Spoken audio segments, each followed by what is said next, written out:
আসসালামু আলাইকুম। একটা নাস্তা বানাবার জন্য আসলাম। নাস্তা বানাবো বিকালের।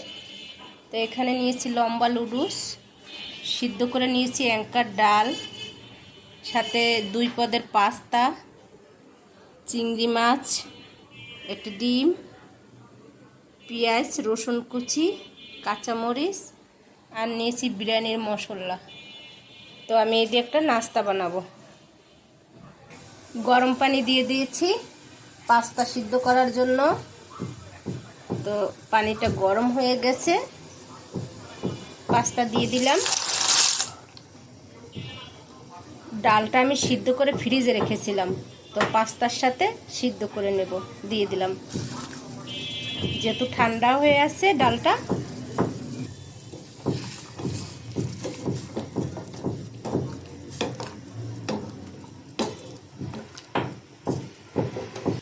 ঢাকনা দিয়ে দিলাম, তাড়াতাড়ি বলক আসবো। তো এই লুডুসটা সিদ্ধ হয়ে এসেছে, তখন লম্বা লুডুসটা দিয়ে দিলাম।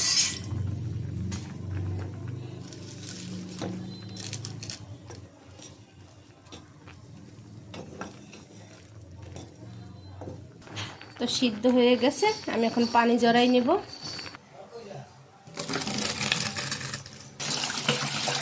ভালো করে ধুয়ে নিব এখন ঠান্ডা পানি দিয়ে। তো ধোয়া হয়ে গেছে, পানি ঝরতে থাকুক। বিসমিল্লাহ। কড়াই বসায় দিলাম, এটা নাস্তাটা রান্না করব। কড়াইতে তেল দিয়ে দিয়েছি, এখন দিয়ে দিলাম পেঁয়াজ কুচি, রসুন কুচি, চিংড়ি মাছ,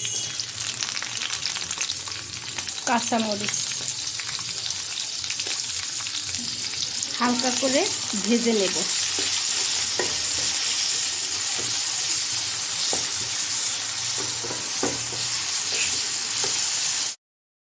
হালকা করে ভাজা হয়েছে, একটু হলুদের গুঁড়া দিয়ে দিব। হলুদের গুঁড়া, হলুদের গুঁড়াটা আমি তেলের সাথে ভেজে নিতে আছি, না হয় একটা হলুদের ঘ্রাণ আছে। দিয়ে দিলাম পানি। এখন আমি আরও মশলা দেবো এর সাথে। লুডুসের মশলা দিয়ে দিলাম, বিরিয়ানির মশলা, অল্প পরিমাণে গোলমরিচের গুঁড়া, স্বাদ মতো লবণ। বলক আসলে ডিমটা দেব ভেঙে। বলক এসেছে আর ডিমটা ভেঙে নিয়েছি, দিয়ে দিলাম। নাড়তে থাকবো যেন ডিমটা এই ঝোলের সাথে মিশে যায়। এই যে ঝোলের সাথে ডিমটা মিশে গেল। এখন এই যে সিদ্ধ করা লুডুসটা দিয়ে দিব।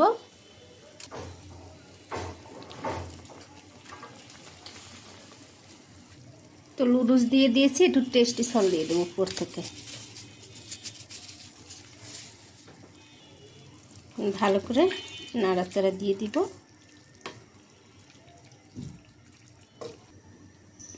ইচ্ছে করলে এর সাথে আরও কিছু সবজিও দেওয়া যেত, টমেটো দেওয়া যেত, কিন্তু আমার ছেলে পছন্দ করে না, এজন্য এরকমই রান্না করলাম। যেভাবেই যা রান্না করেন না কেন, অনেক সুন্দর করে রান্না করলে যে কোনো খাবারই স্বাদ লাগে।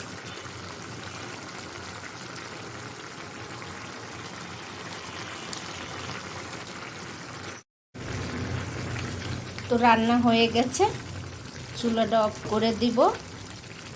আমার ছেলে এরকম খেতে চেয়েছে, ঝোল ঝোল করে লুডুস, পাস্তা একসাথে, সাথে চিংড়ি মাছ আর ডিম দিয়ে, তাই আমি ওর জন্য এই নাস্তাটা বানিয়েছি।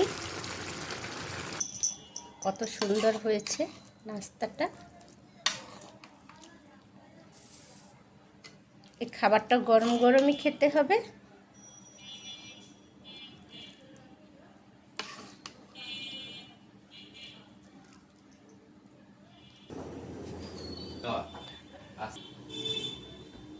তো আমার স্টাইলে আমি এভাবে রান্না করলাম লুডুস। তো কেমন হয়েছে আমার মতো বানিয়ে খেয়ে জানাবেন। তো আজকে এই পর্যন্ত, সবাই ভালো থাকবেন। আল্লাহ হাফেজ।